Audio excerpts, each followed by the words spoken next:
요한복음 7장 37절에서 39절 157페이지에 있습니다. 157페이지 요한복음 7장 37절에서 39절. 명절 끝날 곧 큰 날에 예수께서 서서 외쳐 이르시되 누구든지 목마르거든 내게로 와서 마시라. 나를 믿는 자는 성경의 이름과 같이 그 배에서 생수의 강이 흘러나오리라 하시니 이는 그를 믿는 자들이 받을 성령을 가리켜 말씀하신 것이라. 예수께서 아직 영광을 받지 않으셨으므로 성령이 아직 그들에게 계시지 아니하시더라. 여기 성령이 아직 그들에게 계시지 않는다는 것은 성령께서 존재하시지 않는다는 것이 아니라 성삼일체 하나님은 창세 이전부터 삼위일체로서 존재하십니다. 그래서 구약 성경에도 보면 한국말 번역에 하나님의 신이 감동하심으로 이런 말이 나와요. 거기 하나님의 신이 스피릿이거든요. 그렇죠? 하나님의 그 하나님의 신이 성령님을 말하는 거예요. 성삼위일체 기독교 교리에는 성부, 성자, 성령은 항상 같이 존재하셔요. 그런데 오늘 여기 아직 저희들에게 계시지 않았다는 것은 구체적으로 그 인격 속에 들어가서 역사하시지 않았다. 그건 오순절날 나오거든요. 그 뜻입니다. 오늘 본문 말씀이 굉장히 짧은 구절이죠. 저와 여러분이 함께 37절에서 39절까지 세 절을 읽었는데 이 말씀을 여러분이 정말 정확하게 이해하시기를 바라는 마음으로 오늘 이 말씀을 준비를 했습니다. 왜냐하면 굉장히 막연해요. 막연해. 예수님께서 내게로 와서 물을 마시라고 그랬는데. 근데 예수님이 말씀하신 이 내용이 구체적으로 정확하게 무슨 뜻인지 그거를 말씀드리려고 해요. 오늘 여기 물에 대해서 말씀하셨죠? 근데 37절에 명절 끝날이라는 말이 나옵니다. 이것부터 우리가 모르고 들어가는 거예요, 이제. 명절이 뭐예요? 설날이에요? 추석이에요? 송구영신 예배예요? 뭐예요? 정확하게 알아야 되잖아요. 그래야 예수님이 말씀하시는 뜻을 우리가 확실하게 알 수 있죠. 그죠? 여기서 명절이라는 것은요, 이스라엘의 명절은 크게 세 가지가 있는데, 그 세 가지 중에 오늘 명절은 어떤 명절이냐면은 초막절입니다. 초막절은 장막절이라고도 표현해요. 이것은 이스라엘이 430년 이상 동안 이집트에서 노예 생활하다가 모세를 통해서 이스라엘을 해방시켜서 가나안으로 들어갈 때에 40년 동안 광야 생활했잖아요. 시나이 반도에서. 그 광야 생활할 때 텐트를 치고 살았거든요. 텐트, 터브네클, 텐트란 말이에요. 그런데 그 살 때에 농사를 짓지도 않고, 그렇죠? 집을 짓지도 않았어요. 근데 굶어 죽지 않았어요. 어떻게? 하나님께서 만나와 메추라기를 먹여주셨죠.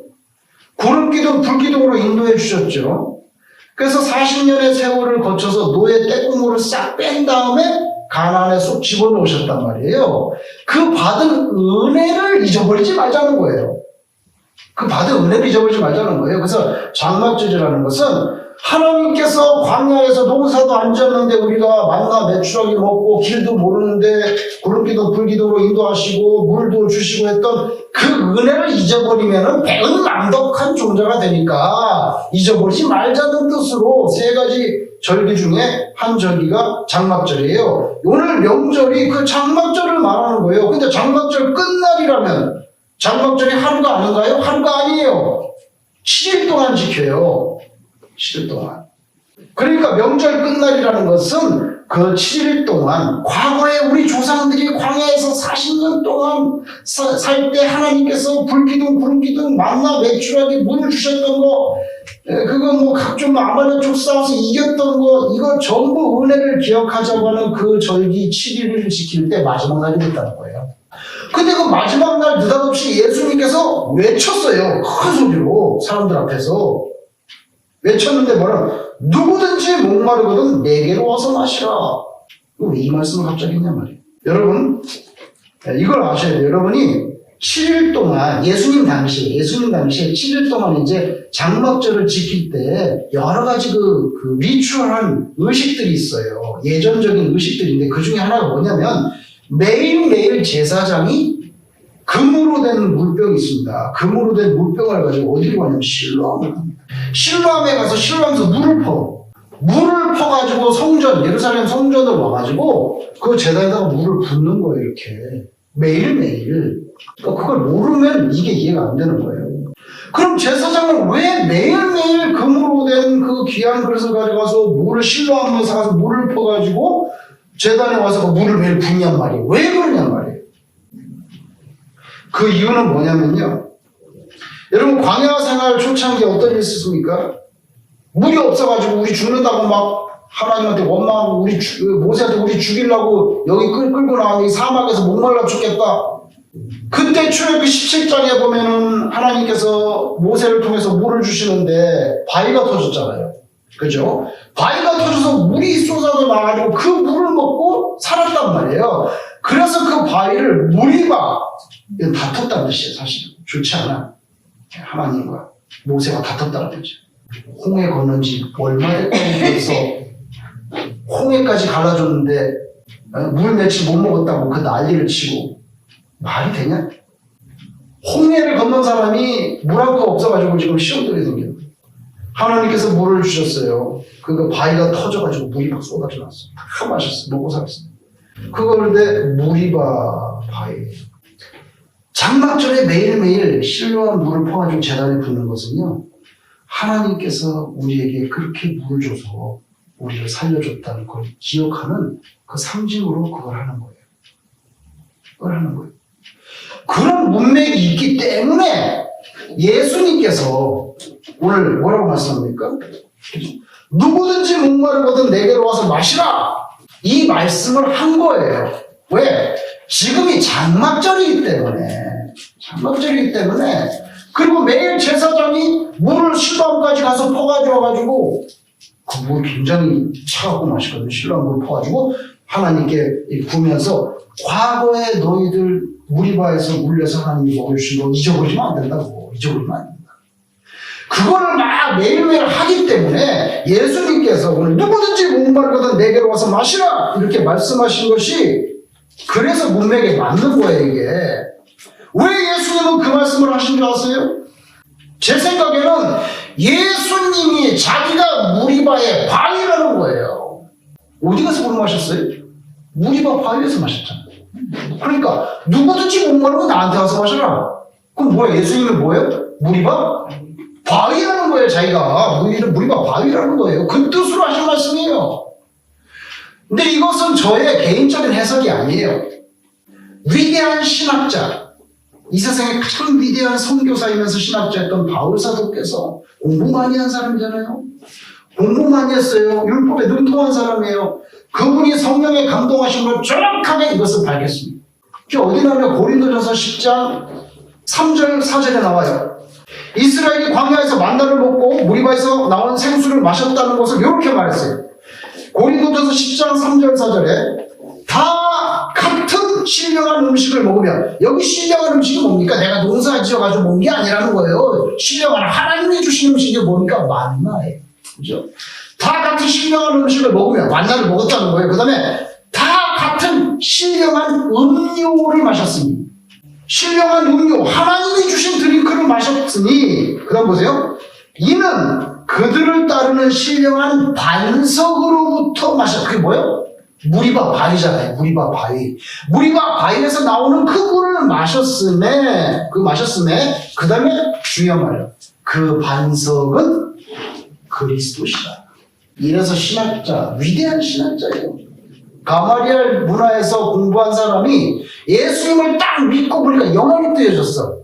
영혼이 돼. 우리의 가장 궁극적이고 소중한 반석, 바위 누구냐는 거예요? 예수님이에요. 예수님 무슨 반석? 무리바 반석. 그래서 오늘 예수님 누구든지 목마르거든 내게로 와서 마시라. 그러면 예수님은 물 장수입니까? 장막절 실로암에 물 퍼서 제단 붓는 의식, 무리바, 이거 다 연관지어서 볼 때 예수님이 내가 참 생수를 내는 반석이라는 뜻이에요. 이 짧은 구절에 이렇게 엄청난 의미가 담겨 있는데 우리가 성경 읽을 때 사실은 잘 모를 것 같아서 제가 오늘 이 말씀을 준비했습니다. 여러분, 출애굽기 17장에 무리바 반석 생수 터진 사건과 직결되어 있어요. 광야의 이스라엘은 무리바 반석에서 터져나온 그 생수가 아니면 다 죽었습니다. 탈진해서. 그것 때문에 사는 거예요. 우리도 마찬가지입니다. 이거 뭐 우리가 사는 세상 뭐 재미있고 유쾌한 것 같지만 솔직히 말하면 광야죠. 광야예요. 광야에서 살다가 흙에서 왔으니 흙으로 돌아갈지니라. 결국 인생은 티끌입니다. 티끌이에요. 광야 같은 데서 조금 이렇게 돌아다니다가 티끌로 돌아가는 인생들이에요. 그거 부인할 수 있나요? 근데 우리가 주님께로부터 생수를 받아 마시지 않는다고 하면 이거 뭐 겉은 살아서 움직이고 있지만 그 속사람 영혼은 메말라서 죽는 거죠. 아무리 뭐 전화를 하고 뭐 TV를 보고 우리가 뭐 일을 하고 뭘 해봐야 예수님 그 무리바 반석에서 나오는 생수를 공급받지 못한 영혼은 겉은 멀쩡하지만 속은 이미 죽었다는 거예요. 그런데 오늘 예수님께서 목마르면 나한테 와서 마셔라 그러면서 생수를 준다는데 그 생수가 정확하게 뭐냐는 거예요. 오늘날 우리에게. 그 생수가 달러입니까? 그 생수가 무슨 우왕청심환입니까? 뭡니까 그 생수? 오늘 말씀하셨잖아요. 그건 바로 성령 말. 39절에 나오잖아요. 39절에 주님이 주신다고 하는 그 생수는 주를 구주로 믿는 이들이 받게 되는 성령을 말하는 겁니다. 그러니까 누구든지 내게 와서 성령의 충만함을 받으라는 거예요. 너무 정확하게 기록되어 있잖아요. 그래서 우리가 성경에 볼 때 생수 이퀄 성령이에요. 사실 간단해요. 생수 이퀄 성령이에요. 그걸 마셔야 우리 영혼이 안 죽는단 말이에요. 그걸 말씀하는 거죠. 이 한국말로 생수라고 번역이 됐어요. 성경에. 본문에도 생수. 근데 성경에서 말씀하는 생수 한국말로 생수 보니까 그 실제적인 어감이 이렇게 성경적인 의미에서 정확하게 와닿지 않는 것 같아. 여기 보면 이거 뭐예요? 생수죠. 우리 생수 이거 생각난단 말이에요. 생수 이걸 먼저 생각해요.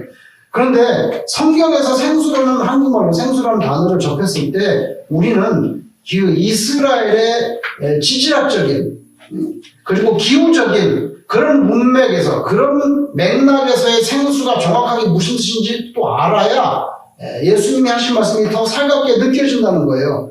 여러분 제가 조금 설명을 드릴게요.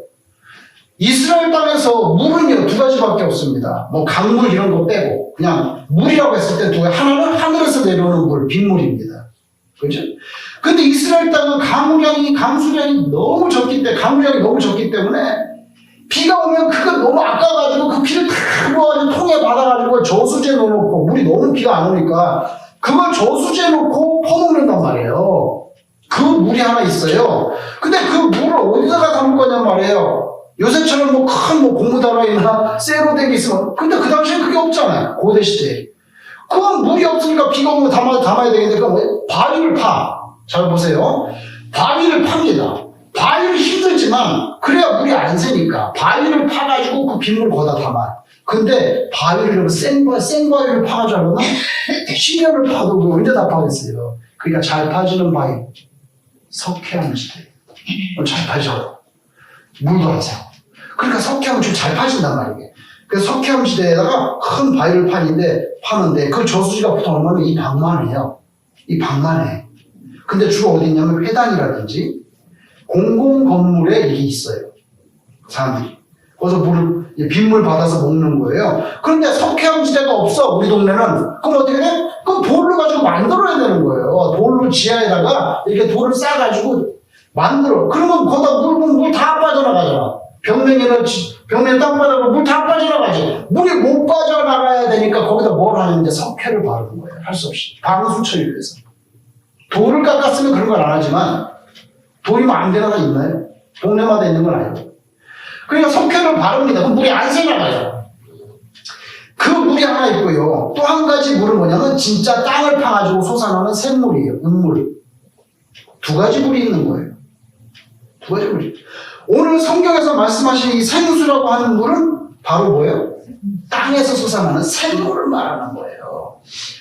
그런데 여러분 그 저수지에 담긴 물은 시스턴, 영어로 시스턴 워터라고 하는데 시스턴 워터는요 그거 뭐 죽지 않으려고 마시는 물이지 우리는 그 마실 물이 못 돼. 왜? 석회가 거기에 묻어나가지고 마실 수가 없어요. 맛이 없고 정말 너무 안 좋은 거예요. 사실 몸에도 안 좋죠. 근데 몸에 안 좋아도 물이 없기 때문에 그거라도 먹어야 되는 거예요. 그죠? 그런데 생수는 그렇지 않아요. 지하에서 무한정 솟아나는 이런 정말 깨끗한 천연수란 말이에요. 이 두 가지 물이 있는데 한국말로 생수라고 번역된 거 이건 living water, cistern water가 아니라는 뜻이에요. 이거는 그걸 강조하는 거예요. 저수지에 빗물 받아놓은 cistern water가 아니고 솟아나는 living water, 그거를 말하는 거예요. 우리가 그런 문맥에서 생수라는 단어를 느껴야지 우리가 이거 먹는 이거 페트병의 생수 자꾸 이런 공장에서 나오는 이런 생각을 하면 안 돼요. 그런 면에서 여러분 저수지물은 생수, 글자 그대로 살아있는 물이 아니에요. 저수지물, 그렇죠? 저수지물은요 말하자면 석회가 섞여있는, 표현하자면 죽은 물이죠. 얼마나 맛이 없어요. 먹지도 못해요. 조금 있어봐야 그게 이게 말하자면 좀 썩잖아요. 그래도 물이 없어요. 마셔야 돼요. 성경에서 말하는 생수, 주님이 말씀하시는 그 생수, 바로 이런 의미를 담은 말이야. 살아있는 물이라는 거예요.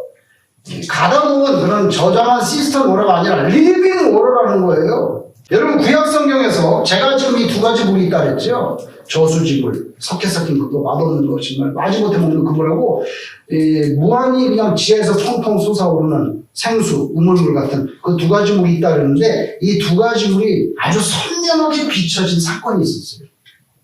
그게 뭐냐면 사무엘하 23장 14절 이하에 기록되어 있는데 거기는 다윗이 블레셋과 전쟁하는 장면입니다. 블레셋과 전쟁을 하는 지금 어디에 대치되어 있냐면 블레셋 요새가 베들레헴을 그러니까 그 블레셋이 장악을 한 거예요. 그러니까 성경에 보니까 블레셋의 요새가 베들레헴에 있대. 아니 그걸 어떻게 뺏어야지. 그 전쟁을 하고 있는데 제가 상상하기에는 다윗이 그 맨날 시스템에 저장되어 있는 그 저수지 물만 먹으니까 정말 못 살겠는 거예요. 못 살겠는 거예요. 그래서 넋두리를 한 것 같습니다. 부하들 앞에 넋두리한데 베들레헴을 지금 블레셋이 장악했으니까 갈 수가 없잖아요. 정복을 하려고 전쟁 중이지만. 야, 그 베들레헴의 그 우물물 좀 시원한 거 그거 한 잔 좀 마셔봤으면 좀 좋겠네. 딱 그랬더니 다윗이 그 말을 듣고 부하 3명이 충성이 발동을 해가지고 3명이 딱 3명이 베들레헴으로 들어갔어요. 여러분 거기 베들레헴에 지금 블레셋이 있잖아요. 걸리면 죽는 게 사형이에요. 그냥. 그런데 거기에 들어가서 몰래 베들레헴 우물물을 퍼가지고 다윗에게 가져와서 죽음이시여 드시옵소서. 다윗이 얼마나 놀랐겠어요. 다윗이 얼마나 충격을 받았겠냐고요. 내가 포라는 게 아니지. 그거 좀 생각이 난다는 거죠. 여러분 베들레헴이 누구 고향입니까? 누구의 고향입니까? 예수님의 고향이고 또 누구의 고향입니까? 다윗의 고향입니다, 여러분. 베들레헴이 다윗이 베들레헴에서 어린 시절 거기서 살았기 때문에 그 물 늘 마셨기 때문에 다 알거든요. 그 시원한 생수 그거 좀 마셔봤으면 좋겠다고 넋두렸는데 부하 3명이 충성이 극단적으로 발동해가지고 목숨을 내고 물을 부었단 말이에요. 수장으로서 다윗이 그 물을 어떻게 마실 수 있겠어요? 그 물은 부하들이 자기 목숨을 걸고 길어온 물이잖아요. 사무엘상 23장 17절에 다윗은 자기가 그런 말을 한 것을 뉘우치면서 그 생수가 부하들의 피라고 했어요. 부하들의 피라고 하면서 어떻게 그걸 마시겠어요? 부하들의 피라고 하면서 그걸 갖다가 하나님의 제단에다가 부어드렸습니다. 그 사건이 있거든요. 거기에 보면요, 제 생각에 저수지 물과 이 생수가 얼마나 큰 차이가 있는가를 비춰주는 그런 사건이 거기에 있어서 여러분에게 다시 말씀을 드리는 거예요. 그래서 오늘날 우리가 가게에서 살 수 있는 이 페트병의 생수 이 정도로만 생각하시면 안 된다는 거죠. 저수지물, 지하에서 솟아난 생수의 구별, 요거를 아주 선명하게 한 구절이 있어요. 그 누구냐면 예레미야가 입을 열었어요. 예레미야 2장 13절 정확하게 묘사를 합니다. 이 두 가지 물을. 거기에 하나님께서 유다 너 두 가지 죄가 있다고 지적을 합니다. 예레미야 2장 13절 내 백성이 두 가지 악을 행하였나니 곧 그들이 생수에 근원되는 나를 버린 것과 하나님을 버렸다는 거예요. 근데 생수라고 그랬어요. 생수의 근원되는 나를 버리고과 그 다음에 그게 첫 번째 죄. 두 번째 죄는 뭐냐면 스스로 웅덩이를 판 것인데 그것은 그 물을 가두지 못할 터진 웅덩이들이니라 이렇게 말씀합니다. 그래서 예레미야 입을 벌려서 유다 백성을 질책하는데 두 가지 죄가 있는데 생수의 근원인 나를 버리고 방수도 안 되는 터진 그런 웅덩이를 너희가 팠느냐? 여기에 보면 생수와 그 저수지물이 딱 되죠. 비교가 됩니다. 여러분 여기에서 생수의 근원을 버리고 저수지를 팠는데 그나마 저수지도 방수도 안 되는 그런 엉터리 저수지를 팠다는 거예요. 여러분 방수가 안 되니까 물이 다 빠져나가잖아요. 터진 웅덩이를 팠게 뭔지 아세요? 우상숭배를 말하는 거예요. 퍼다마도 다 줄줄 세놔가지고 결국에는 킵도 안 되는, 물도 킵 못하는, 나를 버리고 우상숭배를 하냐 이거예요. 그거를 생수와 저수지물로 이렇게 하나님께서 질책하는 중에 이 대조되는 이 묘사가 나왔습니다. 여러분 오늘 본문에서 주님께서 누구든지 목마르거든 내게로 와서 마시라. 이게 더 확실하게 이제 여러분에게 느껴지지 않을까 생각합니다. 세상에서 구하는 유한하고 세속적인 그런 가치들은 잘해야 저수지 석회물 정도, 주님을 구하고 주님께 가까이 가는 자, 그야말로 영혼의 참 생수, 리빙 워터를 받아 마시게 되는데 그것이 곧 성령의 충만을 뜻한다는 거예요. 여러분 이사야 58장 11절에 이거는 우연의 일치인데요. 제가 사실은 이 설교를 준비하기 전에 교동문을 읽어보진 않았거든요. 항상 저는 교동문을 이제 예배하기 전에 읽어봐요. 왜냐하면 제가 안경이 저기에서 틀릴까봐. 근데 오늘 우연의 일치인데 딱 보니까 58장 11절, 오늘 본문 38절에 뭐라고 말했냐면요. 오늘 본문 38절은 나를 믿는 자는 성경의 이름과 같이 이렇게 말했거든요. 성경에서 말씀하신 것처럼 그 배에서 생수의 강이 흘러나온다 이렇게 예수님 말씀하셨는데 이사야 58장 11절 말씀에 그렇게 말씀을 했거든요. 하나님의 백성을 인도하여 어떻게요? 메마른 곳에서도 물된 동산같이 요걸 말씀하는 거예요. 예수님이 거기에 기록한 것처럼 내가 생수다. 아니 오늘 교동문도 읽으니까 이 교동문 제가 정하는 게 아니라 순서대로 나가는 거거든요 지금. 거기에 그 말씀이 딱 나와서 깜짝 놀랐어요. 여러분 예수님이 그래서 확실히 구약성경 중에 이사야를 좋아하신 것 같아요. 왜냐면 이사야 생수가 나오고 자기가 생수잖아요. 정말로 저는 그렇게 생각해요. 그러니까 복음서에 보면 예수님이 회당에 들어가서 어디 읽었어요? 이사야를 펼쳐서 읽었다는 거예요. 그래서 물론 이사야에 고난받는 종이 나오잖아요. 자기에 관한 이야기잖아요. 이사야를 좋아하신 것 같아. 생수도 나오지 고난받는 종도 나오지. 그러니까 제 생각에 예수님이 이사야를 좋아하신 것 같아. 그런데 그게 한두 구절이 아니에요. 예를 들면 이사야 44장 3절에 보면 나는 목마른 자에게 물을 주며 이 나와요. 목마른 자에게 물을 주며 마른 땅에 시내가 흐르게 하며 그 다음에 중요한 말이 나와요. 목마른 자에게 물을 주며 마른 땅에 시내가 흐르게 하며 나의 영을 네 자손에게 부어준다고 합니다. 나의 영이 하나님의 영이잖아요. 홀리 스피릿이에요. 여기에 물을 준다고 그러면서 나의 영을 부어준다고. 그러니까 생수가 홀리 스피릿이 맞아요. 그게 정확한 거예요. 그 이사야를 예수님이 참 좋아하실 수밖에 없지 않은가. 그래서 주님께서 주시는 물, 그 생수가 하나님의 영을 부어주신다. 이게 성령의 충만이지 뭡니까? 이사야 55장 1절에 오라 너희 모든 목마른 자들아 물로 나오라 돈 없는 자도 오라 이렇게 초대합니다. 목마르면은 세상에 가서 자꾸만 그렇게 껄떡대지 말고 내게로 오라는 거예요. 예수님께로 오라는 거예요. 요한복음 4장 14절에 여러분 유명한 여인을 만나죠. 사마리아 여인을 만날 때 예수님이 또 한마디 하셨어요. 내가 주는 물을 너 이거 마셔도 계속 목말라. 이 야곱의 물 먹고 계속 내일 또 와야 되잖아. 내일 또 와야 되는데 내가 주는 물을 마시는 자는 영원히 목마르지 아니하리니 내가 주는 물은 그 속에서 영생하도록 솟아나는 샘물이 되리라. 이게 바로 뭡니까? 예수님이 맨날 그 집에 생수 배달한다는 겁니까? 아니죠. 성령의 충만함을 받으면 너가 세상의 갈증 속에 허덕이지 않게 된다. 그 뜻이거든요. 이게. 그래서 옛날에 어떤 교인이 저에게 찾아와가지고 예수님, 목사님, 그 사마리아 여인한테 예수님이 물을 준다고 물을 마시면 배에서 계속 생수가 난다는데 이게 도대체 무슨 말이에요? 배에서 생수가 난다는데 무슨 말이에요? 모르는 거예요. 예수님은 매일 뭐 생수를 딜리버리 간다는 게 아니라 예수님이 반석에서 나오는 생수고 그건 꼭 성령의 충만을 받으면 세상의 갈증에 허덕이지 않게 되니까 진짜 생수를 마시라는 거예요. 여러분 요한계시록에 보니까요 21장 5절에 예수님께서 하신 말씀이에요. 예수님께서 뭐라고 하신 요한계시록 21장 5절에 죄송합니다 6절에 이루었도다 나는 알파와 오메가요 처음과 마지막이라 내가 생명수 샘물을 목마른 자에게 값없이 주시니 똑같은 말씀을 하고 있어요. 사도 요한 예수님이 하신 말씀.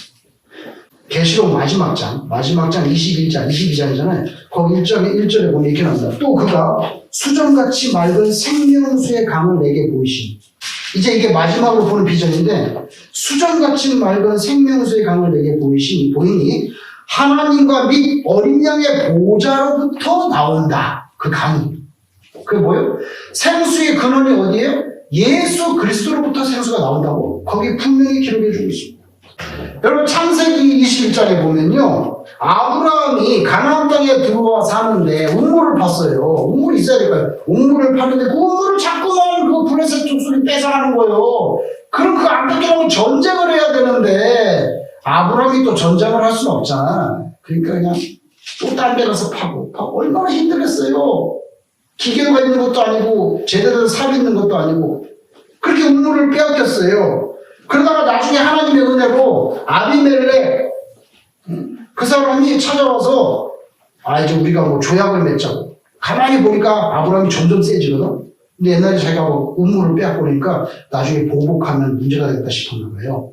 자기 발로 찾아가지고 이게 조약을 맺자 그러니까 그때 아브라함이 너희들이 우리가 우물 파면 다 뺏어가고 그 부당한 강탈에 대해서 딱 밝힙니다. 앞으로 그러지 마라. 그리고 내가 오늘 좋게 넘어가니까 그러지 마라. 암양 새끼 7마리 갖고 와. 그래서 7마리 암양 새끼를 딱 줬어요. 이 양을 왜 주는 거예요? 그러니까 너 이거 가지고 우리 우물 손대지 마라. 좋게 말한다. 그 뜻이에요. 그래서 그 우물이 뭐예요? 맹세 우물 부엘세라.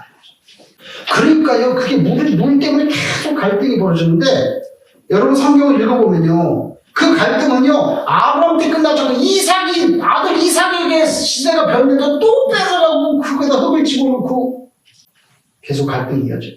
여러분, 기본적으로 팔레스틴 땅에서는요, 물이 없이는 목축이 불가능하기 때문에, 물이 없다 그러면 끝이에요, 인생 끝. 아무것도 얻을 게 없어요. 그러면 양고기도 못 먹죠, 우유도 못 짜죠, 뭐 할 거예요? 물이 없으면 끝이에요. 그래서 물이 생명이에요. 주님께서 말씀하신 오늘 본문이 바로 그 생명수의 소중함에 관한 교훈인데 내가 생수의 근원이고 생수를 마셔서 세상에 대해서 껄떡거리지 좀 말고 살아라. 네? 성령의 충만을 받으라니. 겉으로 아무리 화려한 삶을 살아도 예수님께 맞닿아 있지 않은 인생은 꽝이다. 예수님 그거 말씀하셨죠. 여러분 배너 이야기를 좀 하려고 합니다. 여러분 배너를 보셨을 거예요. 여러분 왜 그렇게 배너가 유명합니까? 그 영화가. 그 영화가 유명한 이유는요. 그 배너 영화 중에 가장 참 볼만한 장면은 어떤 장면입니까? 그러면 그냥 그 전차 경주하면서 막 그냥 그 장면이라고 다 그래서 유명하다고 생각을 하는 거예요. 그러나 신앙인의 안목을 가지고 여러분이 언제 기회가 되면요. 신앙인의 안목을 가지고 그 영화를 다시 한번 보세요. 그건 굉장히 신앙적인 영화입니다. 그래서 전차 경주하는 것 때문에 그 영화에 가치가 있는 것이 아니라 사실은 그 영화에서 주인공은요 배너가 아니에요. 그 영화의 주인공은 예수님입니다. 그게 원래 소설을 갖다가 영화로 만든 거거든요. 그 소설을 지은 월러스의 의도는 뭐냐면 배너라는 인물을 그 스토리를 통해서 예수님을 전하기 위해서 그 소설을 쓴 거예요. 원래 불신자였고요. 예수 믿는 사람을 방해하기 위해서 연구하다가 거꾸로 예수를 믿게 돼가지고 이걸 내가 전해야 되겠는데 소설을 쓴 거예요. 그 히트를 쳐가지고 영화를 3번 만들었는데 우리가 본 것은 마지막에 만든 영화를 지금 보고 있는 거예요. 근데 여러분 그 영화 한번 나중에 보세요. 제일 첫 장면이 어떻게 나옵니까? 기억나세요? 영화를 딱 틀면 제일 첫 장면에 크다란 알파벳 A, D가 탁 나옵니다. AD가 뭡니까? 기원후 새로운 시대라는 거예요. 그래서 여러분 배너를 탁 켜면요 AD가 크게 나오고 AD 밑에 잘 보세요. 나중에 AD 밑에는 조그맣게 뭐냐 배너 이렇게 나옵니다. 진짜 타이틀은 AD예요. 그리고 배너는 그 밑에 있어요. 그리고 그 다음에 바로 화면이 바뀌면 뭐 나오는지 아세요? AD하고 AD 자막이 크게 나오고 배너가 밑에 조그맣게 그 다음에 바로 뭐 나오세요? 십자가 세 개가 딱 나옵니다. 그 화면에 제일 첫 장면에 나오는 장면이에요.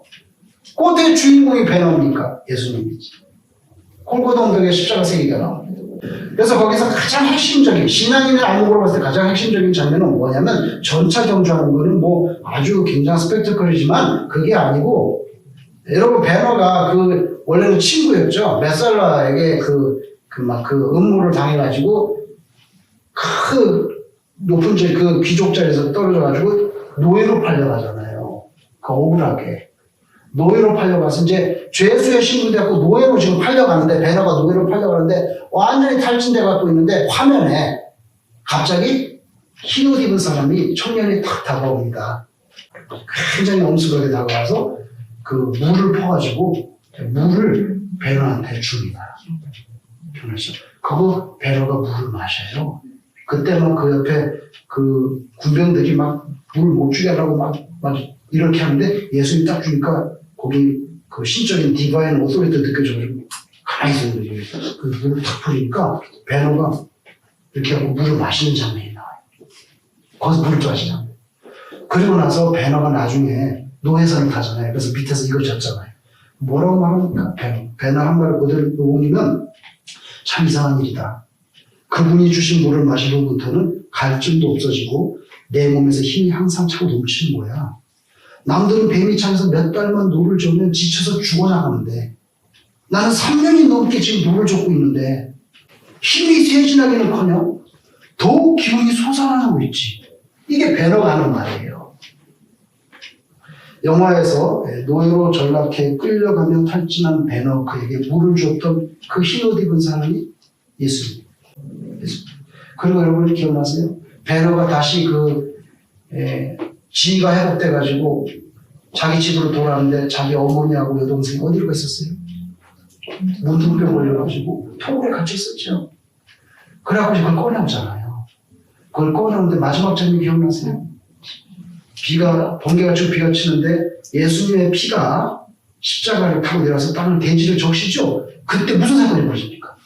자기 어머니와 시스터의 문둥병이 싹 낫는 그게 이 배너의 주제예요. 문둥병같이 더러운 우리의 죄가 예수 그리스도의 보혈이 흘러서 대지를 적실 때 우리 죄가 씻겨나간다. 이게 굉장히 신학적인 영화인데 맨날 사람들이 이것만 생각하는 게 직진하는 거. 여러분, 우리가 이 세상에 대해서 얼마나 갈증이 심합니까? 그래서 뭐 조그만 성공을 이루어보려고 하는데 그거로 갈증 해결이 안 되고 우리는 예수님께 가서 그 보혈의 공로 그걸 힘입어야지만 우리의 갈증이 완전히 해결되는 줄로 믿습니다. 아멘. 요한복음 4장 13절 14절 이 물을 마시는 자마다 다시 목마르리라. 해결이 안 된다는 거예요. 세상에서는. 내가 주는 물을 마시는 자는 영원히 목마르지 아니하리니 내가 주는 물은 그 속에서 영생하도록 솟아나는 샘물이 되리라. 이 말씀이 배너에게는 실제로 체험된 거죠. 나는 그 물을 마신다부터 3년 동안 지금 이걸 하고 있는데 다 죽어나갔어. 내가 안 죽었어. 영화에서는 그렇게 되는 거예요. 여러분, 우리가 이 세상에서 끝없는 갈증을 느끼는 거, 그건 아마도 우리가 예수님께 가까이 가서 생수를 마시지 못하기 때문이 아니겠는가. 여러분, 기독교 절기상 다음 주일이 오순절에 마가의 다락방에서 성령께서 임재하신 성령 강림을 기념하는 성령 강림 주일입니다. 다음 주일이. 여러분 6월절은 우리 그 부활절 전에가 6월절이죠? 예수님 못 박힌 날이 6월절이잖아요. 그때부터 이제 50일 되면 다음 주일이 성령 강림 주일이에요. 사도행전 읽어보시면 느끼시겠지만 사실은 세속적이고 그리고 소심하고 별로 대단치 않던 주님의 제자들이 그 사람들이 이 메마른 세상에 촉촉한 하나님의 나라, 이 생명의 대지를 넓혀갈 수 있었던 것은 순전히 성령의 충만. 주님께서 주신 그 생수의 공급을 받았다는 그 한 가지 이유밖에 없습니다. 저와 여러분이 그렇게 되기를 주님 이름으로 축원합니다. 아멘. 기도하겠습니다.